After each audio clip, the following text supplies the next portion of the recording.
Friends who are watching Earth digitally, there's a small update for you for all Facebook users. There is a new stream that you need to join to watch the further course of events. Thank you very much. I hope you are enjoying the final day of Earth, a Culture Fest as the initiative. We'll be actually building the crescendo gradually with every step. We talk about something which is extremely pertinent now. We talk about the rise of the mammoth, a mammoth called the BJP. In the last 5 years, the Bharatiya Janata Party has undergone a massive transformation and is today the country's most formidable political force. The party won the 2014 general election with a convincing majority under the leadership of Prime Minister Narendra Modi, who assumed power in May 2014. It is in power in 20 states, either on its own or with its allies. This rise can be attributed, this ascendance can be attributed to so many factors and so much of the cross currents of factors that goes on in the country's politics. We will investigate all of that in this session, and I'm sure it's going to be one of the most insightful sessions of this season of Earth, ladies and gentlemen. On our panel, we have Bhupender Yadav, who's a renowned politician, currently serving as the Union Cabinet Minister for Ministries of Environment, Forest and Climate Change, and for Labour and Employment. Ladies and gentlemen, let's welcome Bhupender Yadav, who's also co-authored several books, including Supreme Court on Forest Conservation, along with Ritvik Datta, and the rise of the BJP, with the renowned economist Ila Patnaik, who's with us currently here. Ladies and gentlemen, let's welcome Bhupender Yadav. We have with us Ila Patnaik, who served as the Principal Economic Advisor to the Government of India.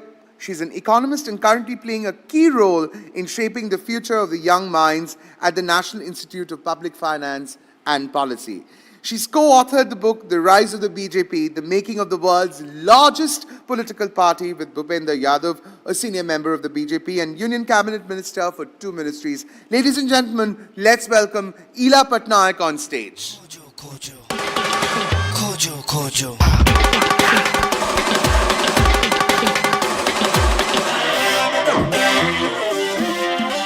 In conversation with Ilaji and Bhupenderji is a friend, Arjun Singhadian, who's an established author, currently working as an academic and policy professional out of offices in Haryana and Delhi. Ladies and gentlemen, he's also closely associated with projects like Rath Foundation, Indic Academy, and many others.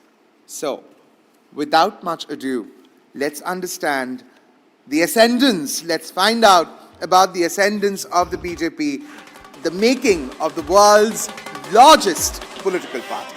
Thank you very much.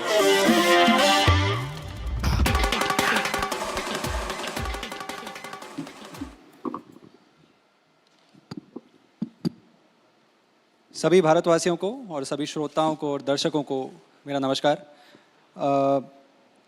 इला ma'am, Bhupendra Yadav ji, आपको सबसे पहले बहुत बहुत शुभकामनाएं। ये एक माशाल्लाह बहुत खूबसूरत किताब लिखी है आपने, एंड जैसे हम अभी चर्चा कर रहे थे थोड़ी देर पहले कि ये प्रश्न बड़े सारे होते हैं कि पार्टी कैसे, भारतीय जनता पार्टी कैसे दुनिया की सबसे बड़ी पार्टी बन के उभरी है, क्या उसकी इकोनॉमिक अर्थव्यवस्था पर उसकी क्या सोच है, समाज के ऊपर उसका क्या थॉट प्रोसेस है, कैसे वो डेवलप हुआ है ओवर द इयर्स। तो इस तरह के बड़े प्रश्न पब्लिक लाइफ के अंदर आते रहते हैं, परंतु कोई एक इस तरह की पुस्तक नहीं आ पाई है जो ये बड़े कॉमन क्वेश्चंस को एड्रेस कर पाए।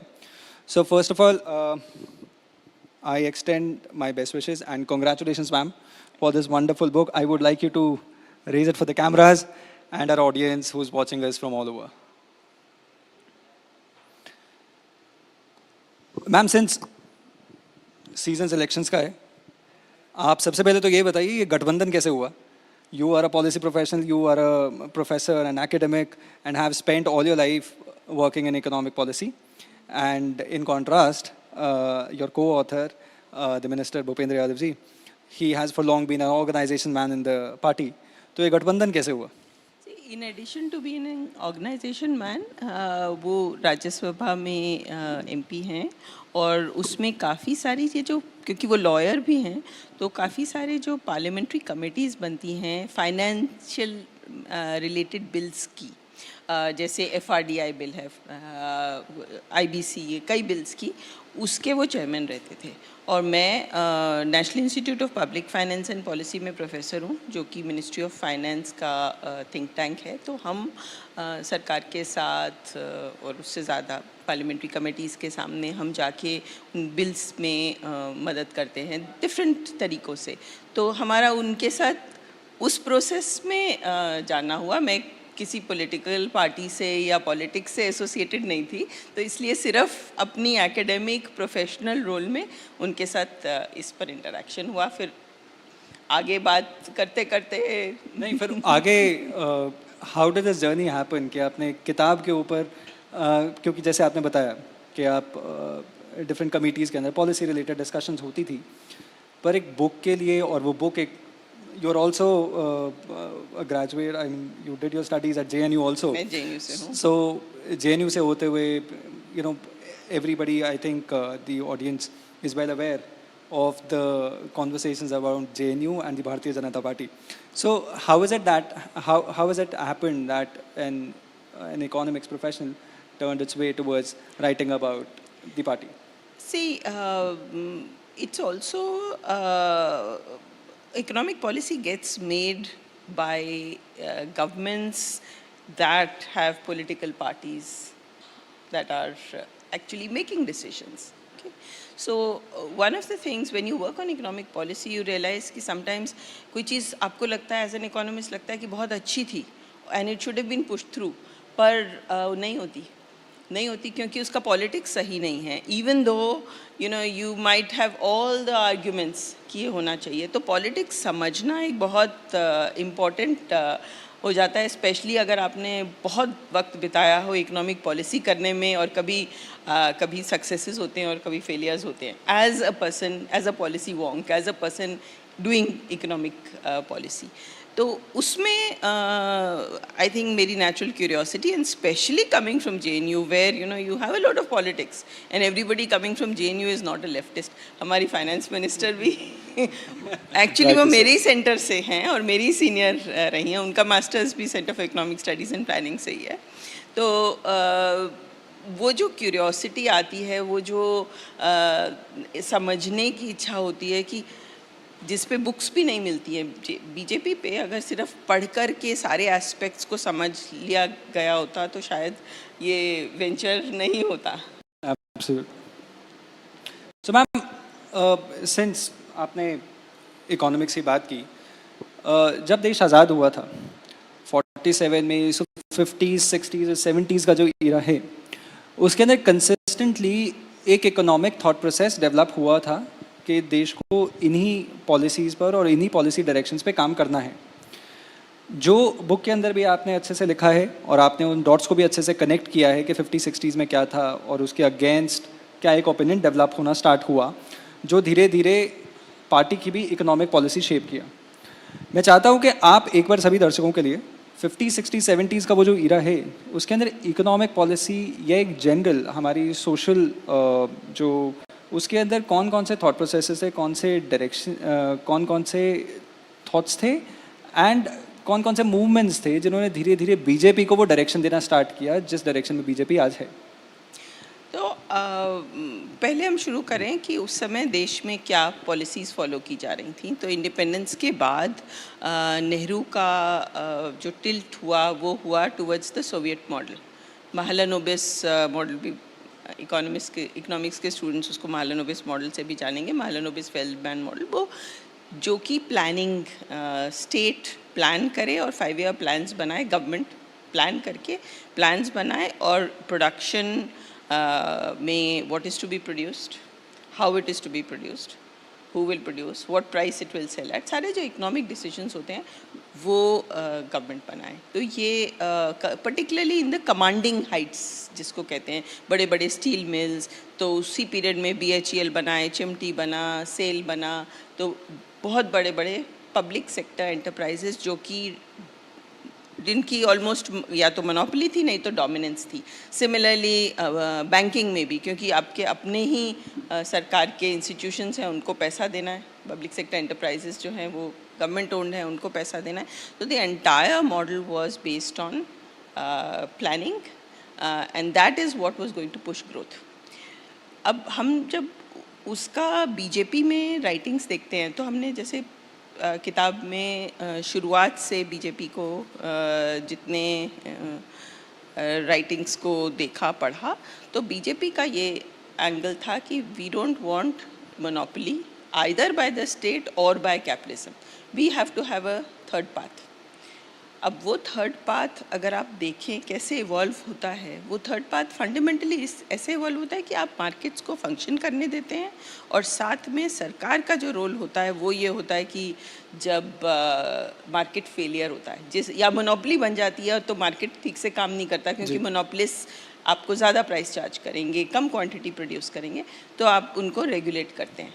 आप पब्लिक गुड्स बनाते हैं जहाँ पे मार्केट नहीं चलता, जहाँ पे एयर पोल्यूशन फॉर एग्जांपल या इंफ्रास्ट्रक्चर लाइक रोड्स, तो उसमें जब मार्केट डजंट फंक्शन, जिसको मार्केट फेलियर कहते हैं, वहाँ पर सरकार स्टेप इन करती है। तो अगर आप ये एवोल्यूशन देखेंगे, भूपिंदर जी आ गए हैं तो उस एवोल्यूशन में जो कंटिन्यूअसली डायलॉग और डिस्कशन चला वो रिफ्लेक्ट होता है कि कैसे बीजेपी का जो, तब बीजेपी नहीं, जनसंघ का और उनके लीडर्स का world view, economic policy, economic philosophy Nehru से हटकर बना और धीरे धीरे उसने डायरेक्शन बनाया, धीरे धीरे उस डायरेक्शन में आगे बढ़ा। ठीक है।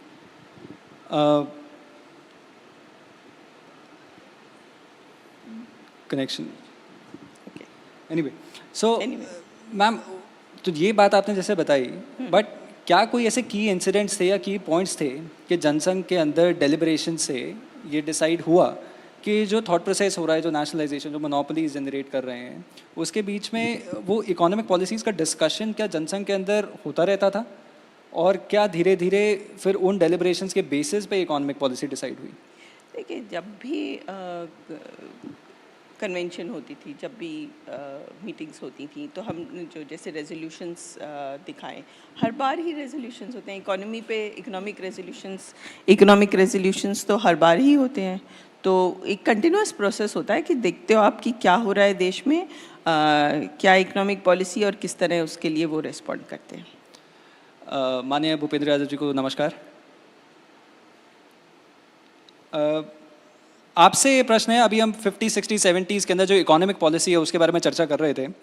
आपने किताब के अंदर अलग अलग घटकों के अंदर वो एवोल्यूशन ज़रूर अच्छे तरीके से डिस्कस किया हुआ है, पर मैं चाहूँगा सभी दर्शकों के लिए, जो 50, 60s में एक जो जनसंघ के अंदर जो एक एवोल्यूशन हो रहा था, और कई ऐसे किस्से कहानियाँ हैं जो कॉन्शियसली अगर लोग गूगल करेंगे तो शायद ज़रूर समझ पाएंगे, परंतु इसके बारे में बोला और लिखा नहीं जाता। जैसे कश्मीर पॉलिसी इवॉल्व होने के पीछे शायद एक कनेक्शन श्यामा प्रसाद मुखर्जी जी का भी है। सो मैं चाहूँगा कि उस थॉट को, कि श्यामा प्रसाद मुखर्जी जी से रिलेटेड जो कंट्रोवर्सी है कश्मीर में, या दीनदयाल उपाध्याय जी जिन्होंने स्टार्टिंग के अंदर ही जनसंघ को एक डायरेक्शन दिया जिस वजह से आज भारतीय जनता पार्टी इतनी इवॉल्व हो पाई है और फाउंडेशन सॉलिड किए, उसके बारे में आपसे प्रश्न है, उसके बारे में कुछ बताइए। पहला तो मैं नहीं मानता हूं कि श्यामा प्रसाद मुखर्जी और जनसंघ को लेकर के कोई कंट्रोवर्सी है, क्योंकि श्यामा प्रसाद मुखर्जी जी ने जो रिजाइन करा था नेहरू जी के मंत्रिमंडल से, वो लियाकत पैक्ट के कारण करा था। तत्कालीन प्रधानमंत्री नेहरू जी की कई नीतियों से असहमति निश्चित रूप से थी, और कश्मीर का भी विषय ऐसा ही था। कश्मीर के विषय को संयुक्त राष्ट्र संघ में ले जाने की कोई जरूरत नहीं थी। कश्मीर में जो धारा 370 बनाई थी, ऐसा लगता था कि एक देश में दो निशान और दो विधान नहीं हो सकते, क्योंकि आजादी के बाद भारत को हमने एक राष्ट्र के या एक देश के रूप में हमने विकसित करने का संकल्प किया था, और इसलिए 370 को हटाना ये जनसंघ का पहला प्रस्ताव था। और 1952 के चुनाव के बाद जब कानपुर में पहला अधिवेशन हुआ तो जनसंघ में प्रस्ताव पारित किया गया। अब चूंकि जनसंघ ने कोई प्रस्ताव और संकल्प पारित किया था, और उसके लिए कोई कार्यक्रम करना आवश्यकता है। इसलिए श्यामा प्रसाद मुखर्जी जी ने जम्मू कश्मीर जाकर के कूच करने का कार्यक्रम करने का फैसला किया। और हमारी पुस्तक में ये भी लिखा गया है कि जिस प्रकार से डॉक्टर श्यामा प्रसाद मुखर्जी जी का देहांत हुआ और बाद में नेहरू जी का उनकी माताजी योगमाया देवी के पास पत्र गया और उन्होंने जो जवाब दिया, वो देखने लायक है कि तत्कालीन सरकार श्यामा प्रसाद मुखर्जी जैसे बड़े नेतृत्व के प्रति किस प्रकार असंवेदनशीलता के साथ कार्य कर रही थी।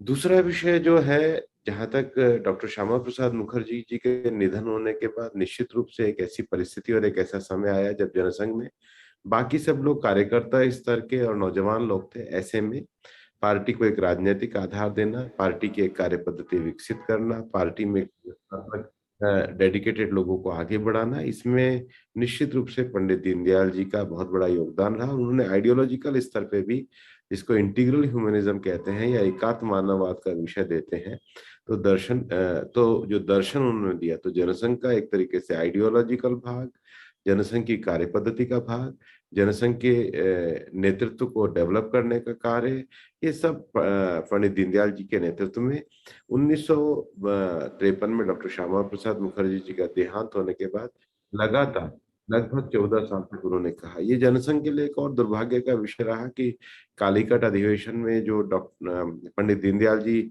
जब अध्यक्ष बने, उसके कुछ ही समय बाद उनका भी देहांत हुआ और उसके बाद फिर जनसंघ की यात्रा श्री अटल जी और श्री अडवाणी जी के नेतृत्व में आगे बढ़ी।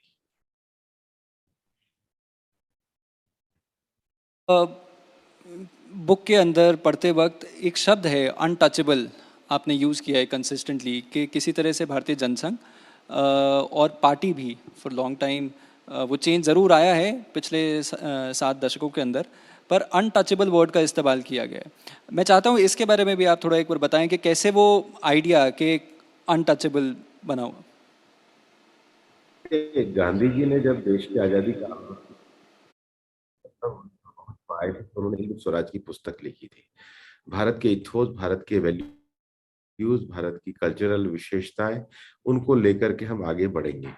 और इसलिए गांधी जी जब अपने दिन की शुरुआत भी करते थे तो एक नरसिंह मेहता के भजन वैष्णव जन कहते थे। तो अब सुबह करके कोई नेता अगर वैष्णव अपनी आस्था का भजन गाएगा तो वो तो अपने आस्था और फेथ का विषय हुआ। तो जनसंघ ने भी अपने आइडियोलॉजिकल विषयों में यही रखा कि हमें उस कल्चरल आइडेंटिटी को, अपने अपनी फेथ की स्वतंत्रता को मानते हुए भारत की कल्चरल आइडेंटिटी को आगे बढ़ाना चाहिए। अनफॉर्चुनेटली इस विषय को कम्युनल कह के पेंट किया गया और बार बार एक ऐसा दौर आया जब 67 में राज्यों में संयुक्त सरकार का विषय था तो जनसंघ का सहयोग लिया गया, पर जब जनसंघ को छोड़ना हुआ तो कम्युनल कह दिया गया। जब जनता पार्टी बनी तो जनसंघ ने अपना जो विलय है वो जनता पार्टी के अंतर्गत करा। पर बाद में हुआ क्या कि जनता पार्टी के भी एक भाग ने जनसंघ को वापस से कम्युनल कहा और भारतीय जनता पार्टी का निर्माण हुआ। इवन वीपी सिंह जी के समय में भी जब समर्थन लेना था तो निश्चित रूप से भारतीय जनता पार्टी का समर्थन लिया गया। तो कांग्रेस ने जिस प्रकार से जनसंघ को एक गलत तरीके से पेंट किया, तो हमने अपनी पुस्तक में लिखा और पंडित दीनदयाल जी ने भी कहा था कि भारत में हम अनटचेबिलिटी के सोशल स्टिग्मा को तो समाप्त कर रहे हैं, पर जो पॉलिटिकल अनटचेबिलिटी है जिसके कारण बार बार जनसंघ के ऊपर क्वेश्चन किया जाने लगा, उसका जनसंघ को सामना करना पड़ा। और इसलिए हमारा मानना है कि राजनीति में किसी भी राजनीतिक विचार से अस्पृश्यता नहीं होनी चाहिए और जनसंघ को गलत तरीके से, बाद में भाजपा को भी कम्युनल कह के गलत तरीके से पेंट किया गया।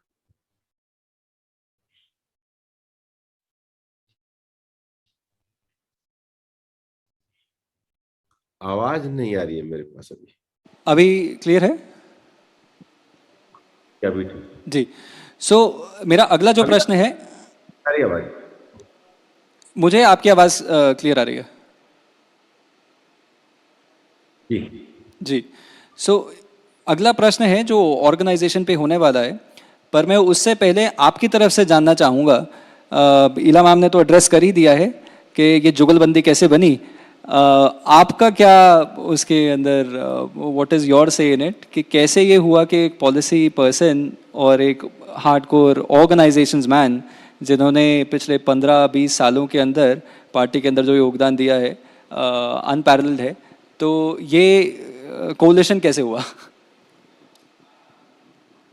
नहीं, ये कोलिशन कहना तो ऐसा है, मैं नहीं मानता हूँ कि, लेकिन ये एक हमारा परस्पर बातचीत के आधार पे, डिस्कशन के आधार पे, एक साथ करने का, कार्य साथ करने का, या एक विषय पे रिसर्च करने का हुआ। तो हमारा कोई एग्रीमेंट नहीं हुआ, लेकिन हाँ, हमारा डिस्कशन हुआ। डिस्कशन में बहुत सारे विषयों पे निश्चित रूप से जहाँ पर इलाजी के वक्तव्य परिस्थितियों के हिसाब से सही थे, उसको मैंने स्वीकार किया। जहाँ पर इलाजी को लगा कि मैं उनको एक रीजनिंग के साथ विषय को क्लियर कर पाया, उन विषयों को उन्होंने स्वीकार किया। तो ये हमारा कलेक्टिव वर्क है। इसको कोलेशन कहना तो है कि दो अलग अलग पार्टी है, हम दोनों ने इकट्ठा परस्पर विचार करके राजनीतिक परिस्थितियों में जनसंघ की यात्रा क्या रही, उसके बाद भारतीय जनता पार्टी का निर्माण कैसे रहा, फिर सरकार में आने के बाद पॉलिसी एनालिसिस कैसे हुआ, ये हमारा कलेक्टिव वर्क है। पेज नंबर 163 है किताब का, जो हार्ड बाउंड कॉपी है मेरे पास, उसके अंदर से कोट करता हूँ। The national council meeting of 2014 held in new Delhi said, there is a lesson for the organisation in these elections.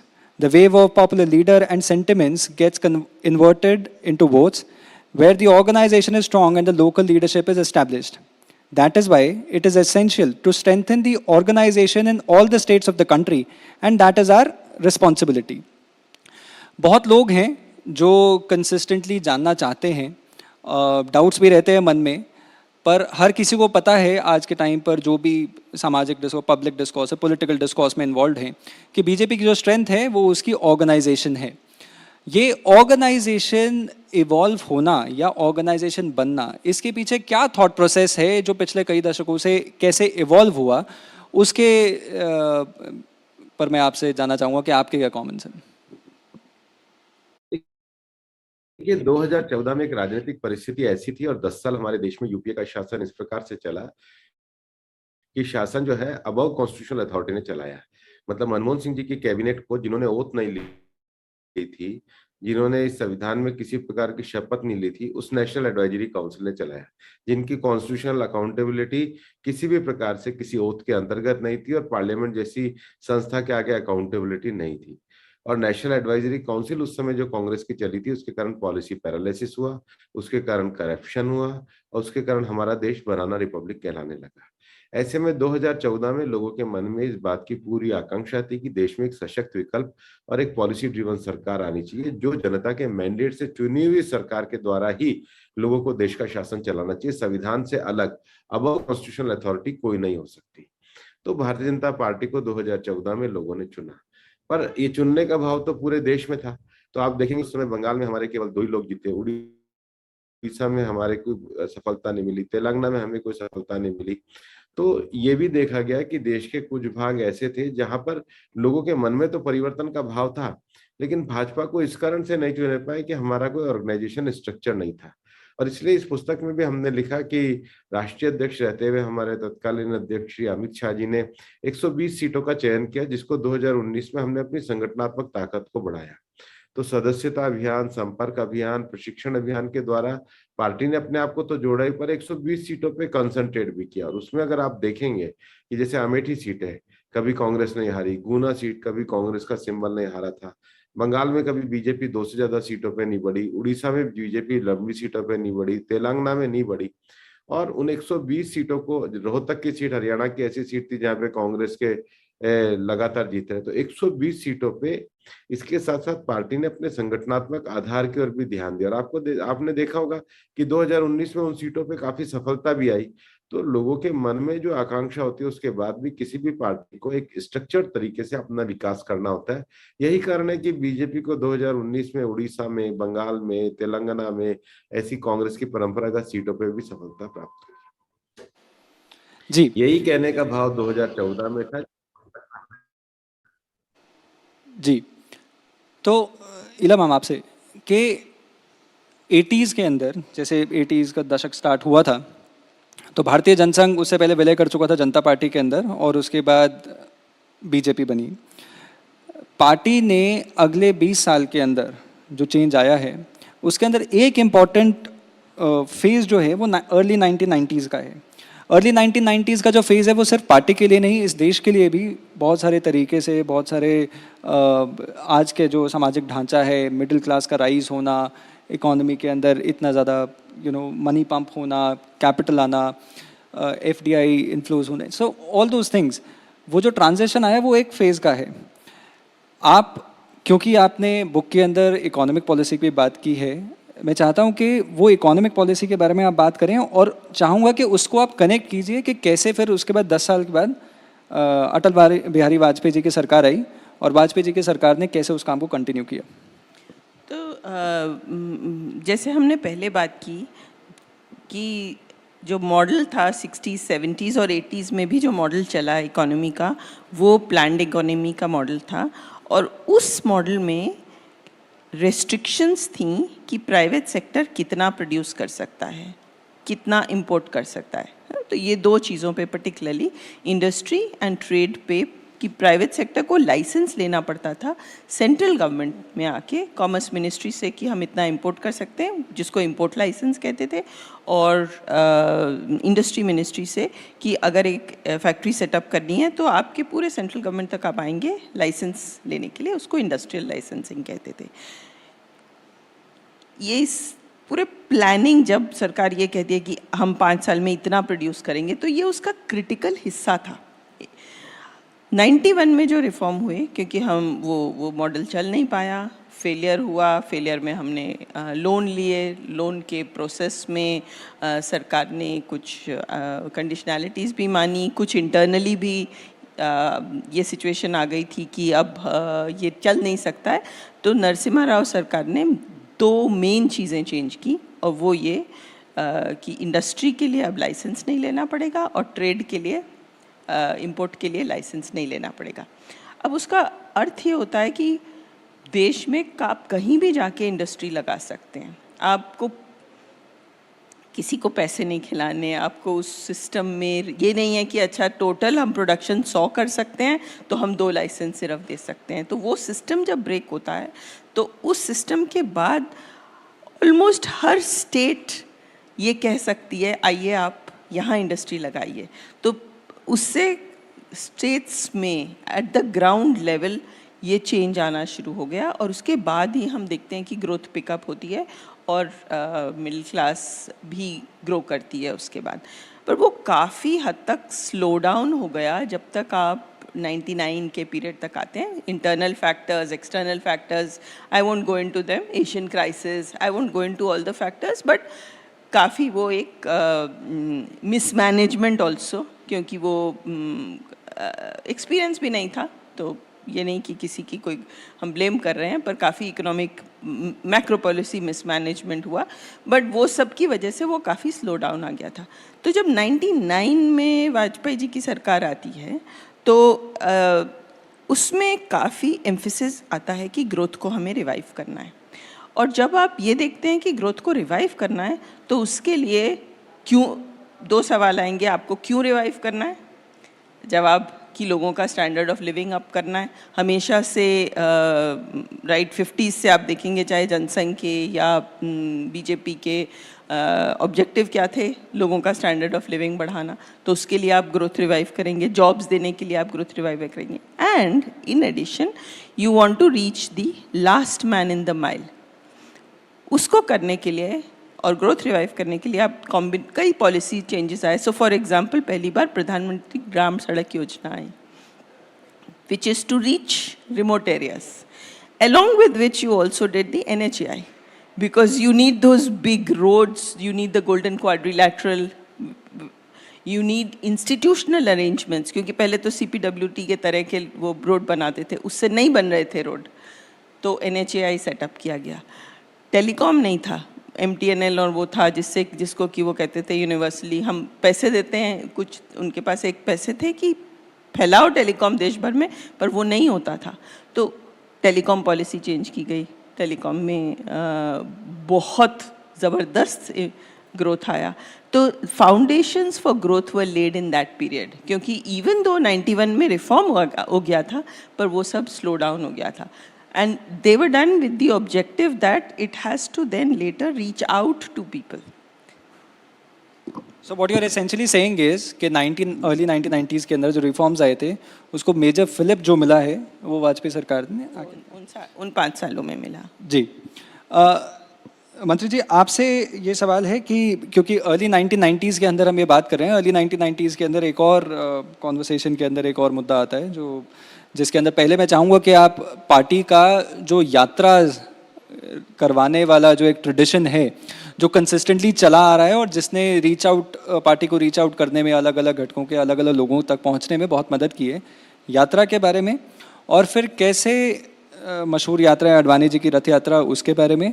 और आपने एक पार्ट लिखा है, and I will quote you, page number 68 in the book. It says, in a conversation with the author Bhupendra Yadav, Arun Jaitley once said that when the Babri structure was demolished, there was no scope for a decision on how to react.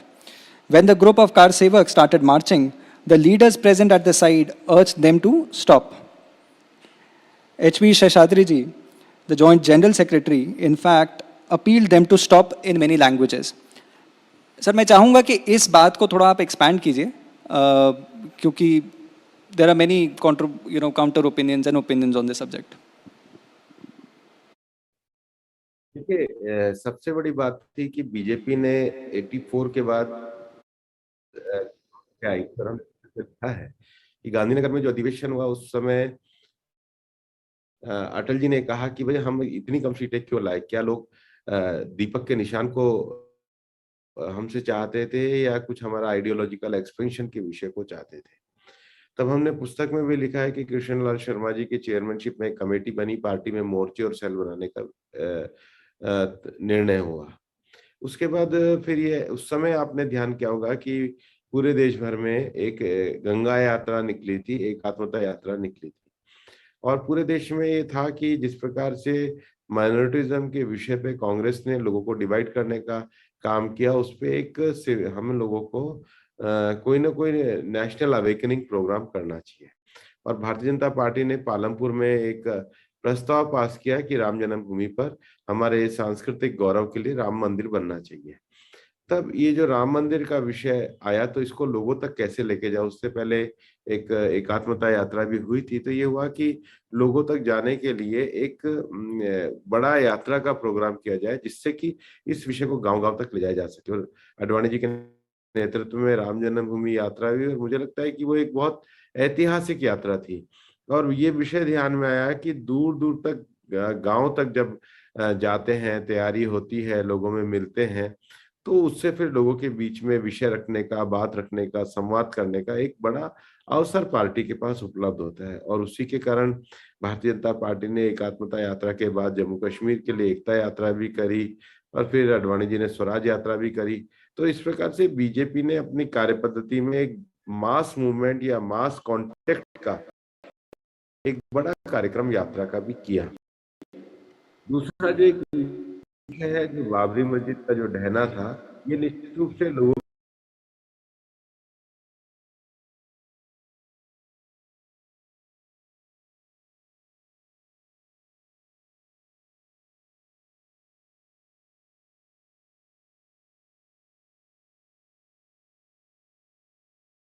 अपने हाथ में लिया। तो शेषाद्री जी ने भी बार-बार appeal करी और अरुण जी का भी कहना था कि ये इतना स्पॉन्टेनियस था कि एकदम समझ में नहीं आ रहा था इस पे रिएक्शन किस प्रकार से दिया जाए।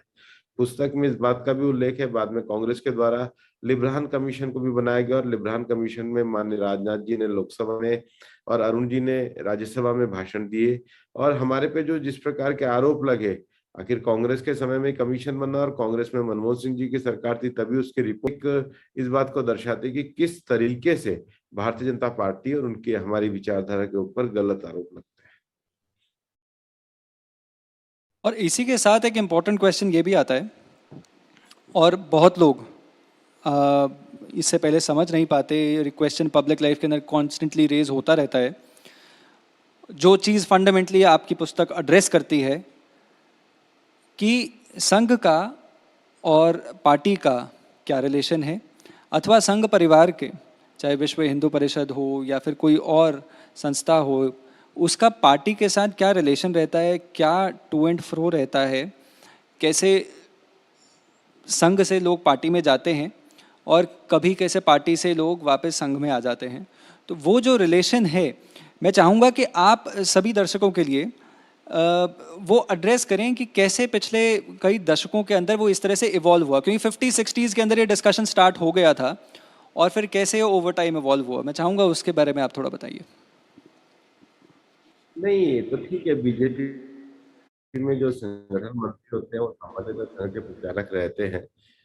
ये इसमें कोई विषय को मतलब कोई, ये तो स्पष्ट विषय है, लेकिन वो बहुत नीति नियम और मर्यादा से रहता है, क्योंकि जब आदमी इस पद पर रहता है तो किसी प्रकार का चुनाव नहीं लड़ना, किसी प्रकार की कोई आकांक्षा नहीं रखना, केवल संगठन के विस्तार और मजबूती के लिए ही काम करने का भाव रहता है। लेकिन जहां तक रिलेशन की बात है, संघ परिवार के रिलेशन को कोट करते हुए हमने दत्तोपंत ठेंगड़ी जी जो विचार परिवार के बड़े आइडियोलॉग रहे हैं, उनके एक वाक्य को कोट कहा है, जिसमें उन्होंने कहा है कि संघ परिवार के सभी संगठन इंटर रिलेटेड हैं पर इंटर डिपेंडेंट नहीं है।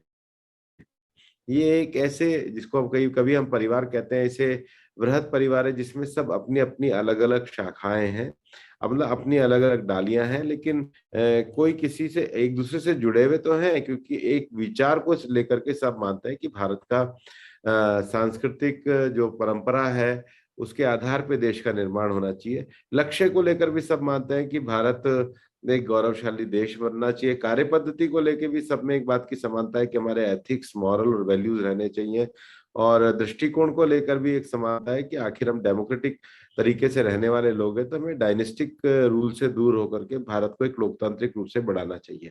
इसलिए हमारे विचार परिवारों के भी संगठनों में जो पदाधिकारी बनता है किसी डायनेस्टिक रूल से नहीं बनते हैं, लेकिन सब सारे संगठन अपने निर्णय अपने आप अलग अलग लेते हैं, अपनी कार्यपद्धति सबकी अलग अलग है, इकोनॉमिक इंडिपेंडेंसी अपनी सबकी अलग अलग है। अब भारतीय मजदूर संघ अपना कार्य करता है तो कोई भारतीय जनता पार्टी से आर्थिक सहयोग लेके तो करते नहीं है, वो मजदूरों के क्षेत्र में राष्ट्रीय विचारों को लेकर काम करते हैं। ऐसे जो लघु उद्योग भारती है वो उद्योगपतियों को लेकर के करते थे। अब दोनों कॉन्फ्लिक्ट के क्षेत्र हैं, लेकिन दोनों संगठन कुल मिलाकर एक सांस्कृतिक राष्ट्रवाद के विषयों को लेकर के काम करते हैं। इसलिए जो आपस के संबंध का है, मैंने दत्तोपंत ठेंगड़ी जी की एक लाइन को कोट किया है जिसमें उन्होंने कहा था, हम इंटर रिलेटेड है, हम परस्पर एक दूसरे से कनेक्टेड है पर इंटर डिपेंडेंट नहीं, एक दूसरे के ऊपर आश्रित नहीं है। और मुझे लगता है ये जो इन्फ्लुएंस है मॉरल ज्यादा है, ये बंधुत्व का बाउंडिंग है, लेकिन ये फोर्सफुल कोई कॉन्ट्रैक्ट नहीं है।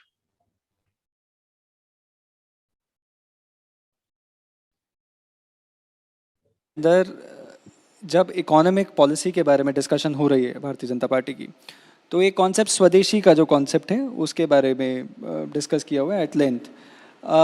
मैं चाहूँगा इसके बारे में, because you are an economics professor and usual जो क्रिटिसिज्म मिलता है स्वदेशी कॉन्सेप्ट को, वो इकोनॉमिस्ट से मिलता है या फाइनेंशियल मार्केट्स एक्सपर्ट से मिल रहा होता है।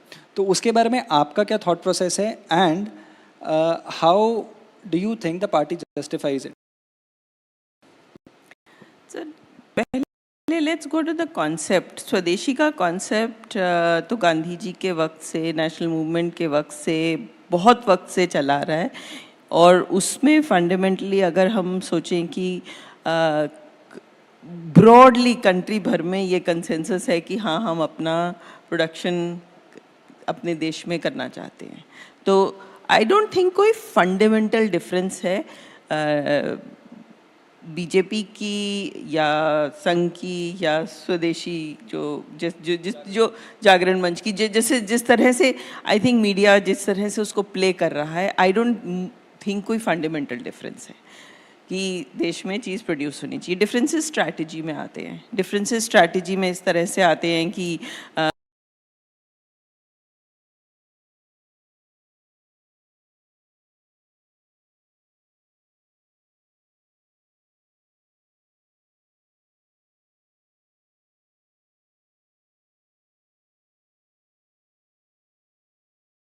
हम बात कर रहे थे कि इंडस्ट्रियल लाइसेंसिंग पॉलिसी और इंपोर्ट लाइसेंसिंग पॉलिसी में भी तो यही था कि हम इंपोर्ट सब्स्टिट्यूशन कर रहे थे। सो फंडामेंटली इसकी जो गांधी जी और उनकी राइटिंग्स में और जो इंडिपेंडेंस मूवमेंट के टाइम से सेंटिमेंट आ रहा है, वही सेंटिमेंट ब्रॉड टर्म्स में आज भी है। स्ट्रेटेजिकली बीजेपी इंडिया में, इंडिया ग्लोबल प्रोडक्शन का भी पार्ट हो और प्राइड से हो, और ये नहीं कि हम अपनी इंडस्ट्री ये जो फीलिंग है कि हम किसी से कम रहें, पीछे रहें, वो ना हो। हम एक प्राइड से वर्ल्ड का, ग्लोबल सप्लाई चेन्स का, वर्ल्ड का पार्ट रहें। अगर आप ये देखें कि पहली बार कब इंडियन कंपनीज़ को बाहर जाने दिया गया, तो वो था वाजपेयी के टाइम में, जब आउटबाउंड एफडीआई खोला गया कि हम once we go out into the world, we are today among the best. We are among the top companies. तो वो जो एक फियर था ना कि हम ग्लोबल से इंटरैक्ट नहीं कर सकते क्योंकि हम somehow inferior हैं, या हम ख़त्म हो जाएंगे, या हम रिस्क पे हैं कि हम ख़त्म हो जाएंगे अगर हम अपने को एक्सपोज करेंगे, उसको काउंटर करते हुए इनफैक्ट अलाउ किया, जाइए आप बाहर जाके इन्वेस्ट कीजिए, आप बाहर कंपनीज खरीदिए, and it's been a very successful strategy. So that is looking outward, looking global, while at the same time with great, pride, effort, we want to participate and be part of the world and the world economy. And whether we want to produce at home, whether we want to produce local, sustainable, whether we want to produce small, organic, niche, I think it's all part of that outlook. जी, जैसे लाल किले के परिसर से प्रधानमंत्री जी ने बोला था कम make in India, उसी कॉन्टिन्यूएशन में सर, आपने पुस्तक के अंदर अलग अलग तरह से और अलग अलग सेक्शंस में भारतीय जनता पार्टी के जो थॉट लीडर्स रहे हैं, जो पार्टी के अध्यक्ष रहे हैं, उन सब की जर्नी भी आपने डिस्क्राइब की है अच्छे से. मैं चाहूँगा कि आप प्रधानमंत्री नरेंद्र मोदी जी की जर्नी को, जो ऑर्गेनाइजेशन में उनका रोल रहा है और जो जर्नी रही है उनकी, उसके बारे में आप थोड़ा बताएं. बहुत अच्छा लर्निंग लेसन भी होगा, जो उभरते हुए नेता हैं या जिनकी आकांक्षाएं हैं पब्लिक लाइफ में आए, उनके लिए भी एक लेसन होगा, और अदरवाइज एक लर्निंग लेसन होगा उनकी जर्नी के बारे में. देखिए कि भारतीय जनता पार्टी की सबसे बड़ी विशेषता है कि पार्टी में समय समय पे नए नेतृत्व का इंडक्शन होता है. 80 से 84 का वो दशक था जब भारतीय जनता पार्टी बनी, और 84 में जब 2 सीटें आई, तो उस समय काफी नए नेता पार्टी के अंतर्गत आए. उसमें प्रधानमंत्री नरेंद्र मोदी जी उस समय गुजरात में संगठन मंत्री के रूप में पार्टी में आए, और भारतीय जनता पार्टी की जो राजनीतिक सफलता को भी हम कह सकते हैं कि 84 में जब एक तरीके से पूरे देश में एक निराशा का वातावरण था, और अहमदाबाद जो कांग्रेस का एक बहुत मजबूत गढ़ होता था, वहां का नगर निगम का चुनाव जैसे चुनाव को सबसे पहले उन्होंने बहुत ही राजनीतिक कुशलता के साथ उसको बांधने का प्रयास किया, और भारतीय जनता पार्टी को एक बड़ी सफलता मिली, और वहां से भारतीय जनता पार्टी का एक टर्निंग पॉइंट आया. फिर चाहे राम रथ यात्रा को गुजरात में प्रारंभ करवाने का विषय हो, और चाहे संगठन के विषयों का और बातों का विस्तार करना, और गुजरात में फिर उसके बाद जब भारतीय जनता पार्टी की सरकार 1992 में आई, उसके बाद से कभी भारतीय जनता पार्टी वहां से गई नहीं. लगातार भारतीय जनता पार्टी गुजरात में शासन कर रही है, जो ये दिखाता है कि एक कुशल नेतृत्व में हम किस प्रकार से लोगों की नीतियां और लोक कल्याणकारी कार्यों को आगे बढ़ाते हुए लोगों के साथ लगातार कंसिस्टेंसी और कंटिन्यूटी के साथ विकास हम कर सकते हैं. एक ऐसा भी समय आया जब उन्होंने गुजरात में जिस प्रकार से कार सेवकों की ट्रेन को जलाया गया, उसकी प्रतिक्रिया हुई, लेकिन 24 घंटे के अंतर्गत ही आर्मी को बुला करके उसको कंट्रोल करने का काम किया, और कांग्रेस ने संवैधानिक संस्थाओं का दुरुपयोग करके तत्कालीन गुजरात सरकार और मुख्यमंत्री को परेशान करने का प्रयास किया. लेकिन उन सब कुचक्रों को तोड़ते हुए उन्होंने अल्टीमेटली धैर्य के साथ अपने गवर्नेंस के मॉडल को भी आगे बढ़ाया, और कांग्रेस के कुचक्रों का भी सामना किया, और उनका जो एक काम करने का तरीका, जन भागीदारी की सरकार, इसलिए गुजरात में भी बाल शिक्षा के लिए कि हर एमएलए गर्मियों के दिनों में जाते थे और बच्चों को स्कूलों में एडमिशन कराने के लिए प्रेरित करते थे. ऐसा एक महत्वपूर्ण कार्यक्रम भी चलाया. हमने लिखा है किस प्रकार से ट्राइबल क्षेत्रों के भी जीवन में परिवर्तन करने का उन्होंने मुख्यमंत्री के रूप में कार्य किया, और गुजरात की जो सरकार का एक सफलता का जो मॉडल था, उसी के लिए लोगों ने उस वैक्यूम में उनको नेतृत्व के रूप में चुना. और 2014 में सरकार में आने के बाद उन्होंने सरकार की गरीब कल्याणकारी नीतियों को आगे बढ़ाया, जिसको इला जी ने भी कई इंटरव्यूज में बहुत अच्छे तरीके से एलोबरेट भी किया है कि distribution of the resources to the common man without any hindrance, without any hurdle, उन्होंने पूरा उसको रीडिस्ट्रीब्यूट करने का एक फेयर और ट्रांसपेरेंट मैकेनिज्म और पॉलिसी के लिए उन्होंने निर्णय करा. तो प्रधानमंत्री नरेंद्र मोदी जी मैं सच कहूं तो राजनीति में एक ऐसे नेता हैं जो बहुत ही अपने व्यक्तिगत जीवन में जिन्होंने एक कठोर साधना करी है, सार्वजनिक जीवन के मानकों में एक व्यक्ति को जिस प्रकार से त्याग संयम करते हुए लोगों के हित में परोपकारी जीवन को करना चाहिए, और विजन की दृष्टि से भी। मैं तो आज पर्यावरण मंत्री हूँ और हमने कई विषयों पे देखा भी है कि जब पूरी दुनिया जलवायु के बारे में सोच रही थी, तब उन्होंने गुजरात में मुख्यमंत्री रहते हुए अपने यहाँ पे क्लाइमेट डिवीजन बनाया, जो पहला भारत में भी कोई ऐसी सरकार ने, केंद्र सरकार ने भी नहीं सोचा था। और उसी समय उन्होंने कन्वीनियंट एक्शन जैसी किताब लिखी, और बाद में आज जलवायु परिवर्तन और के मामले में जो ग्लासगो में उन्होंने पंचामृत का विषय दिया, ये इस बात को दर्शाता है कि एक दूरदर्शी नेतृत्व अपने जन भागीदारी को साथ रखते हुए, संगठन कौशल को रखते हुए, लोगों के लिए लोक कल्याणकारी राज्य चला करके लगातार निरंतर जनादेश को लेते हुए शासन में एक कर्मयोगी की तरह से काम कर सकता है। मुझे लगता है ये सब युवाओं के लिए बड़ा संदेश है। जी। और जब, क्योंकि आपको अभी आराम से 1.5 दशक के पास हो चुका है पार्टी के अंदर ऑर्गेनाइजेशनल रूल्स पर, 1.5-2 दशक के पास, और जो आपने न्यू यंग लीडर्स को पार्टी ने कैसे टाइम टू टाइम इंटीग्रेट किया, उसके अंदर एक नाम आपका भी आता है। 2000 आपने एक चैप्टर है the road to resurgence, which is 2009 to 2014, और उस टाइम पर मैं चाहूँगा कि in that run up to elections जो बहुत सारी चीज़ें पार्टी ने की, उसके बारे में थोड़ा सा आप बताएं हमारे दर्शकों को कि वो इलेक्शन कैंपेन के अंदर और चीज़ें क्या होती, किससे कहानियाँ कुछ शेयर कीजिएगा, क्योंकि पब्लिक मेमोरी दे से इज शॉर्ट। तो 2014 के अंदर जो लहर आई थी वो विदाउट अ डाउट बहुत बड़ी लहर थी, tsunami in its own way, and उसके अंदर वो करने के पीछे और उसकी सफलता के पीछे एक ऑर्गेनाइजेशन का और अलग अलग इनिशिएटिव जो पार्टी ने लिए थे उसका एक बहुत सिग्निफिकेंट रोल है।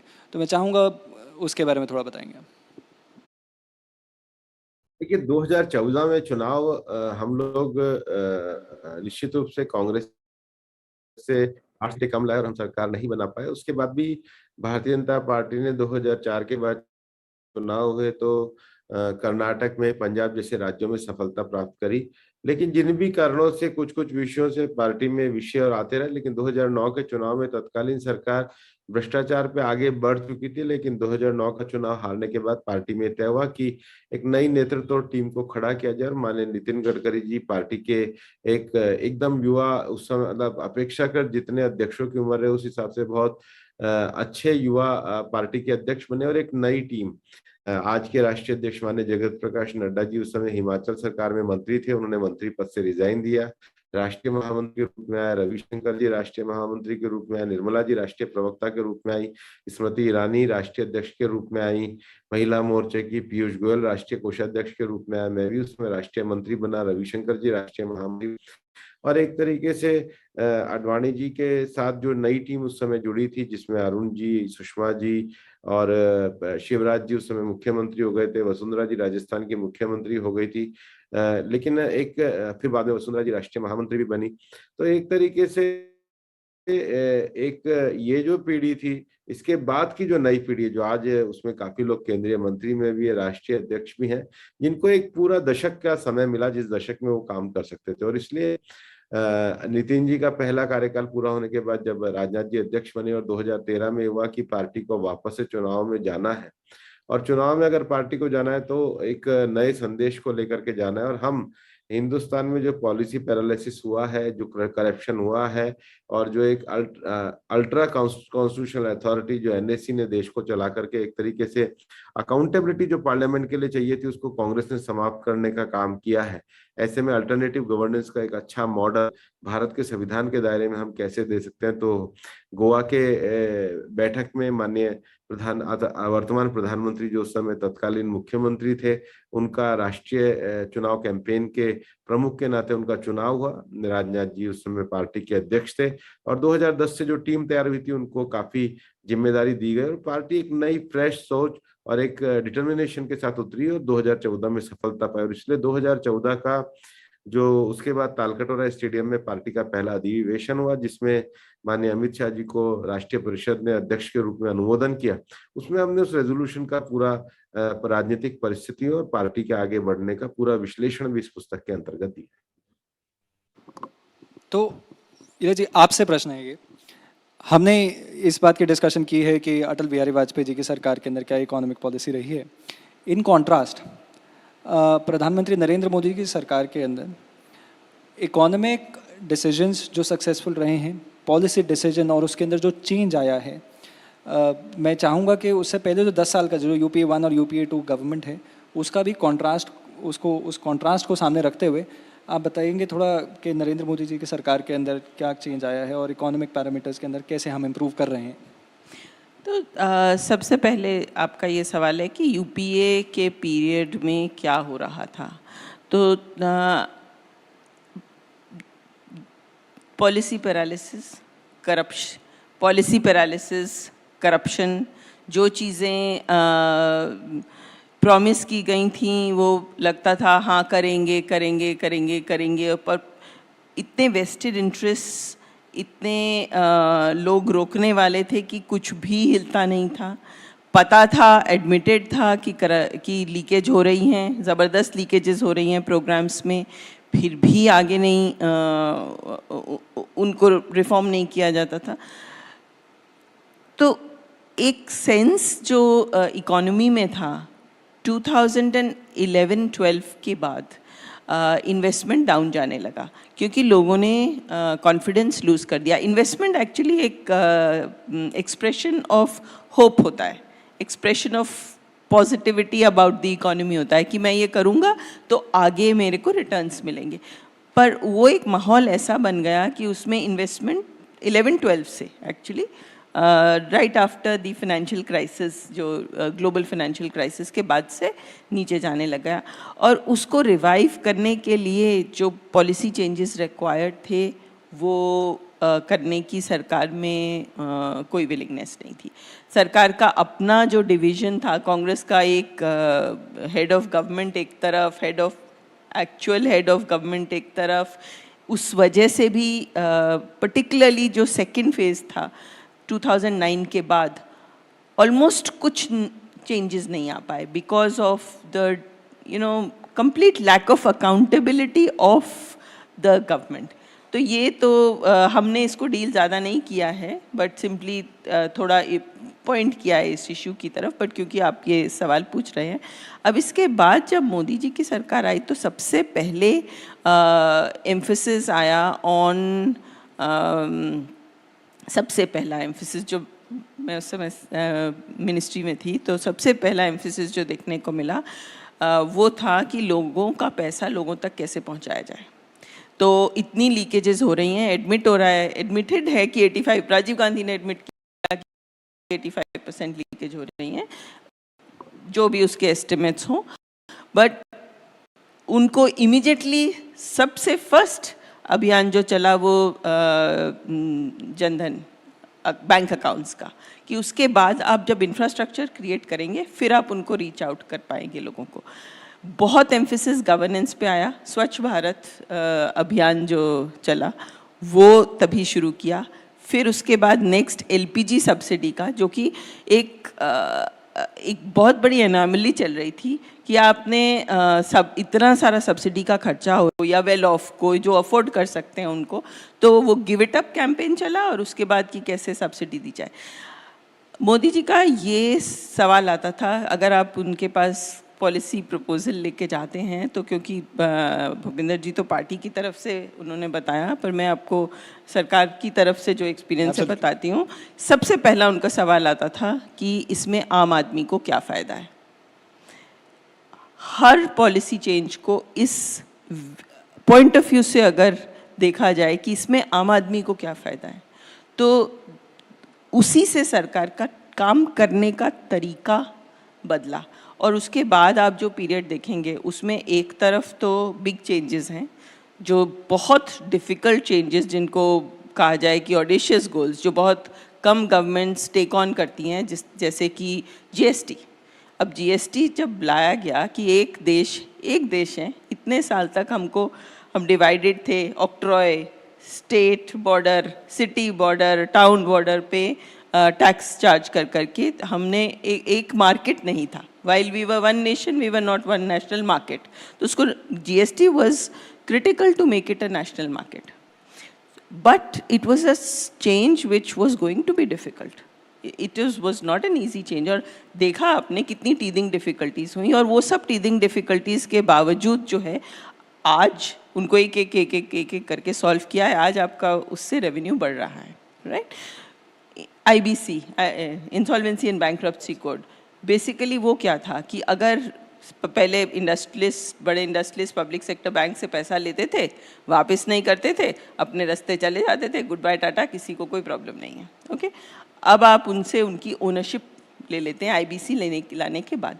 तो ये चेंजेस जो कि बहुत बिग चेंजेस थे, डिफ़िकल्ट चेंजेस थे, एग्जिस्टिंग स्टेटस को ब्रेक करते थे, एग्जिस्टिंग वेस्टेड इंटरेस्ट को ब्रेक करते थे. ये चेंजेस UPA सरकार में नहीं हुए थे. ये चेंजेस ये मोदी लेकर आए. तो जैसे आपने इकोनॉमी पे बताया, मेरा प्रश्न आपसे भूपेंद्र जी कि 2014 की जो जीत है वो एक कंसिस्टेंट एफर्ट चल रहा था कई दशकों से कि एक स्ट्रॉन्ग लीडरशिप के अंडर और एक पूर्ण बहुमत की नॉन कांग्रेस ऑल्टरनेटिव इस देश में आए, जो 2014 में आया. आपने अपनी किताब के अंदर 159 पेज पर ये लिखा है, the Congress as an institution was breaking down. And ये हमने उस फेज़ के अंदर देखा. मैं चाहूँगा कि आप इसके बारे में कुछ बताइए कि कैसे नॉन कांग्रेस ऑल्टरनेटिव एक चाह रहे थे एंड उसका फिर फाइनल कल्मिनेशन 2014 के अंदर हुआ. देखिए, कांग्रेस के साथ जो सबसे बड़ी बात हुई कि कांग्रेस ने अपने आप को एक डेमोक्रेटिक पार्टी से डायनेस्टिक पार्टी में बदल दिया. और जब आप डेमोक्रेसी से डायनेस्टी की ओर चले जाते हैं तो आप निश्चित रूप से देखेंगे कि चीजों में जो सृजनात्मकता होती है, चीजों में जो नयापन होता है, चीजों में जो नया चैलेंज होता है, वो अपने आप में सरेंडर हो जाता है. क्योंकि जब आपको पता ही है कि उत्तराधिकारी पहले से तय है तो कोई क्यों मेहनत करेगा. जब आपको पता है कि उत्तराधिकारी पहले से तय है तो फिर क्यों कोई प्रतिभा को आगे बढ़ने देगा. जब आपको पहले से पता है कि उत्तराधिकारी पहले से तय है तो फिर क्यों पार्टिसिपेशन होगा, फिर चाटुकारिता होगी. और चूंकि हमें देश में लंबे समय तक एक डेमोक्रेटिक कंट्री के रूप में बढ़ाना है तो एज ए इंस्टीट्यूशन अपने आप को डेवलप करना है. इसलिए बीजेपी ने कोर कमेटी के कंसेप्ट को अपने आगे बढ़ाया, बीजेपी ने मोर्चे और सेल से अपने आप को आगे बढ़ाया. और साइंटिफिक तरीके से अब IT के रिवॉल्यूशन के बाद हमको एक नए तरीके से लोगों से सामंजस्य स्थापित करना है, तो बीजेपी ने IT जैसे डिपार्टमेंट को अपने आप बनाया. और कार्यकर्ता नई नॉलेज के साथ रहना भी चाहिए, तो बीजेपी ने अपने यहाँ एक लाइब्रेरी का डिपार्टमेंट बनाया. अब चूंकि कार्यालय चलाने के लिए आपको प्रोफेशनली कुछ चीजों को करना पड़ेगा, तो हर जिले में बीजेपी ने कार्यालय बनाया. एक आम आदमी भी एक अपने आप को पार्टी के साथ जोड़ सके, डेमोक्रेटिक प्रोसेस में इन्वॉल्व हो सके, इसलिए डिजिटली मेंबरशिप से लेके बाकी चीजों को बढ़ाया. तो जब जिसको हम इंस्टीट्यूशन कैपेसिटी बिल्डिंग करते हैं, उसका सबसे पहला एस्पेक्ट तो डेमोक्रेसी में यही होता है कि डेमोक्रेसी पार्टिसिपेटरी डेमोक्रेसी हो. पार्टिसिपेशन का पहला अर्थ होता है कि डायनेस्टी खत्म हो. तो एक डेमोक्रेटिक पार्टिसिपेटरी डेमोक्रेसी के लिए जितनी कैपेसिटी बिल्डिंग चाहिए, इंस्टीट्यूशन स्ट्रेंथनिंग चाहिए, और उसमें ओपन और ट्रांसपेरेंट तरीके से डिसीजन मेकिंग है, तीनों को बीजेपी ने एज ए इंस्टीट्यूशन बढ़ाने का काम किया है. कम्युनिस्ट से रिलेटेड क्वेश्चन आता है कि communist party of India Marxist का एक कहीं ना कहीं एक बहुत स्ट्रॉन्ग इन्वॉल्वमेंट रहता था कंसिस्टेंटली सरकारों में, और उसके साथ साथ उनका इंस्टीट्यूशंस पे भी अच्छा एक होल्ड और कंट्रोल रहता था. But consistently in the last 2 decades because of the rise of BJP also we see कि कम्युनिस्ट पार्टी धीरे धीरे कम हुई है. वो ट्रांजिशन को आप कैसे देखते हैं, और उसको आपका उसके लिए क्या, what is your analysis on this transition?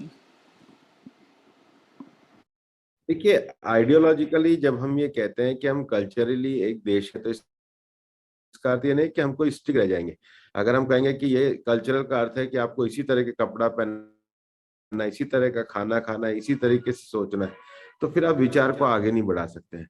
अगर आप कल्चरल पार्ट मानते हैं तो आपको समय और परिस्थिति के अनुसार अपने आचरण को, व्यवहार को, विचारों को भी उस समय को लाना होगा. इसलिए ये जो कम्युनिस्ट भी एक तरह का कल्ट बन गया था. कम्युनिस्टों के खत्म होने का एक कारण ये भी है कि वो अपने आप में एक कल्ट बन गए थे. तो कल्ट बेस्ड सोसाइटी कभी हिंदुस्तान में स्वीकार्य नहीं है. मैं कह रहा हूँ बीजेपी की तरफ से, मैं फिर कोट अनकोट कर रहा हूँ, हम एक कल्ट में रहने वाले देश नहीं है. हमारे यहाँ विचारों की स्वतंत्रता, हमारे यहाँ विचारों का खुलापन, हमारे यहाँ विचार चर्चा होना ये स्वाभाविक है। हमारे यहाँ पे शंकराचार्य जी से लेकर के सब लोगों को अपनी मान्यता के लिए शास्त्रार्थ करना पड़ा है। उस समय के तर्कों के हिसाब से अपने आप को समाज में योग्यता सिद्ध करनी पड़ी है। और शंकराचार्य जी की भी शास्त्रार्थ में जो निर्णय देने वाली थी वो महिला थी। इसलिए ऐसा भी नहीं मानना है कि हमारे यहाँ पे कोई जब जब हमारी सोसाइटी में इस प्रकार की भावना आई, हमने ओपननेस को रोकने का काम किया, हमने महिलाओं को रोकने का काम किया, हमने शिक्षा के प्रति उदासीनता करी, हमने शिक्षा को एक वर्ग तक सीमित कर दिया, तो हमने भी उस दौर में भारत के पतन को देखा।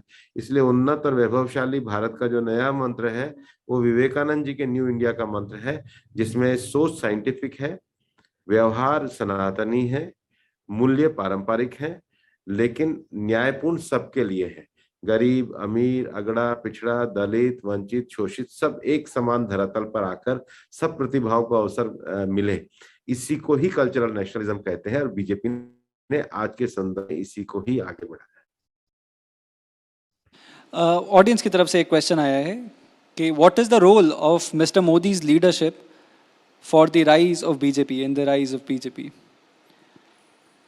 क्या रहेगा आपका इसमें? बीजेपी के महत्वपूर्ण पड़ाव को आगे बढ़ाना, को एक लोक कल्याणकारी राज्य के रूप में देने की कल्पना करना और आधुनिक वैश्विक चुनौतियों में एक लाइफ का मंत्र देना, एनवायरनमेंट फ्रेंडली लाइफ स्टाइल जो साइंटिफिक है, समय के अनुकूल है, रिलेवेंट है। और सबसे बड़ी बात है जो एक ग्रामीण क्षेत्र का बच्चा भी जो एक अपनी वर्नाकुलर लैंग्वेज में पढ़ता है, सोचता है, बोलता है, उसके मन में मोदी जी को देख करके एक कॉन्फिडेंस आता है कि हाँ, मैं भी अगर डिटर्मिनेशन के साथ लाइफ करूं तो देश और भारत और लोगों के जीवन में परिवर्तन ला सकते हैं। मोदी जी का सबसे बड़ा जो योगदान बीजेपी के लिए है कि बीजेपी को एक पैन इंडिया पार्टी के रूप में नहीं बनाया, बीजेपी को एक आइडियोलॉजिकल नहीं, बीजेपी को एक व्यवहारिक रूप से आत्मनिर्भर भारत के लिए डेमोक्रेटिक रूप से एक मजबूत इंस्टीट्यूशन बनाने का काम किया है। और मुझे लगता है ये बहुत बड़ा काम और बड़ा पड़ाव बीजेपी के भी जीवन में मोदी जी के नेतृत्व से आया है। एक और क्वेश्चन है, प्रश्न ये है कि 2 कॉन्जिक्यूटिव जो क्लियर मैंडेट्स मिले हैं, क्या उसकी वजह से पार्टी का राइज हुआ है? कोई एक टिप्पणी आपकी तरफ से। केवल मैंडेट नहीं, मैंडेट को जिम्मेदारी के साथ निभाना। आपने उनकी कार्यपद्धति को देखा होगा कि शायद परिणाम के अगले दिन से ही वो काम पे लग जाते हैं। तो मैंडेट नहीं, मैंडेट को जिम्मेदारी मान करके हर क्षण उस मैंडेट के लक्ष्यों को पूरा करने के लिए लगना, वो भी आने का वही सबसे बड़ा कारण है। और समय का अभाव है, इसलिए मैं धीरे धीरे बस रैपअप ही करना चाहेंगे, पर जाने से पहले क्योंकि चुनाव का सीज़न है, आप भी चुनावी यात्रा पे लगे हुए हैं, आप भी प्रवास पे हैं, उत्तर प्रदेश से रिलेटेड, क्योंकि आपने उत्तर प्रदेश के अंदर बहुत काम किया है कंसिस्टेंटली ऑर्गेनाइजेशन में, तो उस काम के बारे में और फिर आपको क्या लगता है कि आने वाले चुनावों के अंदर क्या होने वाला है उत्तर प्रदेश में? पार्टी को सभी 5 राज्यों में सत्ता मिलने वाली है। लोग पार्टी को आशीर्वाद देने वाले हैं। अभी आज से मैं मणिपुर की यात्रा में हूँ। मेरे को आने में भी इसलिए लेट हुआ कि मैं बहुत आगे की 2-3 इंटीरियर ग्रामीण क्षेत्र की विधानसभा में गया था। जो लोगों का उत्साह, जोश और जज्बा मैंने देखा है। हम सभी राज्यों में सरकार बनाएंगे और मैं मणिपुर में बैठकर कह सकता हूँ, मणिपुर में हम 2/3 बहुमत से सरकार बनाएंगे। अब प्रश्न आए जा रहे हैं। एक और प्रश्न है कि role of global support in the rise of BJP. I think ये लास्ट क्वेश्चन करते हैं and before we conclude the session, what is the role of global support? इसलिए हम एक सॉवरेन देश में की पार्टी है और हमारी भी जिम्मेदारी अंतर्राष्ट्रीय है। इसलिए हमारे अच्छे काम से लोगों की सद्भावनाएं मिलेगी, उसका स्वागत है, और हमारी जिम्मेदारी अपने देश को आगे बढ़ाने की है। जी सर, और इसी के साथ मैं आज्ञा लेता हूं और आप सभी को धन्यवाद करता हूं और सभी को रेकमेंड करता हूं कि the rise of the BJP, the making of the world's largest political party, authored by Shri Bhupendra Yadav ji and Ma'am Ila Patnaik ji. Do buy the book. I recommend this book to everybody, and I wish you very best, sir and ma'am. Thank you.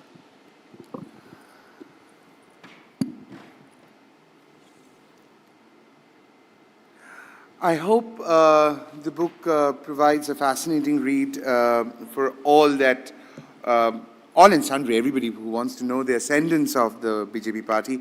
I'd like to thank Ilaji, Bhupender ji and Arjun for that lovely, lovely conversation. Thank you very much. Thank you for